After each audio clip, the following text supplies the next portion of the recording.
When you collect the silent era in movies, it's interesting because some of the films are still really legendary and some are completely forgotten, even lost. But the silent era had this beautiful art, both on the posters and the lobby cards and the photographs. It has a specific look that's unique to itself. It's really possible to collect silent stuff exclusively for its look. Obviously there are people who collect Chaplin and Keaton and Fairbanks, and that's great. But there's also great silent pieces which are just utterly unique because of what they look like. In Phantom of the Opera, which was an unusual 16-card set that they put out for this because it was such a premier production and such an important film for the great Lon Chaney, there were very few lobby cards that showed his face because the film company wanted to keep it a mystery. This lobby card shows him with this whited out face that can mean anything to you, but certainly doesn't tell you what was underneath that mask. Is very effective and one of the things that makes this lobby card so dramatic. 1924, Empty Hands lobby card. This is why the silent lobby cards are so amazing. Jack Holt is remembered a little bit, but this isn't really for Jack Holt that this is amazing. It's for this art, and look at the hand coloring. It's rich. It's like a Persian miniature.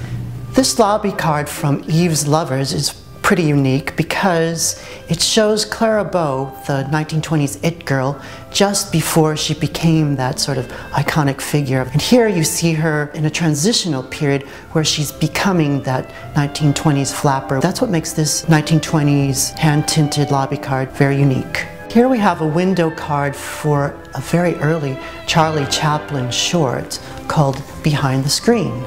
And what's really unusual about this is that it's so rare to find anything on Chaplin from this period.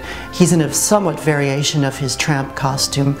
And what's really fun about this movie is that it's a very early film about movie making.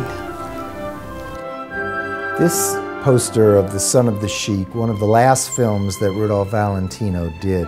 And here is the quintessential image of him holding his leading lady in his arms. And if you look carefully at the minaret in the background and you see the colors, the beautiful, rich colors, and Rudy in all of his splendor, it just captures everything about this great star. So from 1909, here's a French poster for Louis Feuillard's Les Heures, The Hours. The film is really obscure, meant to portray the different times of the day. Feuillard is a legend. He went on to make Les Vampires and Judex. But what a piece of Art Nouveau. This is as good as the Mucha posters for Sarah Bernhardt. This is unbelievable. Look at the colors, look at the printing. Wow. Bare Knees, 1928. Movie I've never heard of. Don't know if it exists. But look at this artwork. This is a very clear example of why the silent posters are so amazing. They have a design element that you'll never find after the 20s. They're unique to themselves. Here we have a really unusual piece from 1920s silent era, a French film, L'Inhumaine. And what's really unique about it is that it's a set still from this silent film. It somewhat echoes very early Art Deco because in 1922 the King Tut exhibit happened, and that's what really influenced Art Deco. And this movie was probably shot in 1923. So what you see is a merger of the Art Nouveau period and very early Deco, which you can see in the lines of the set that was built for this movie.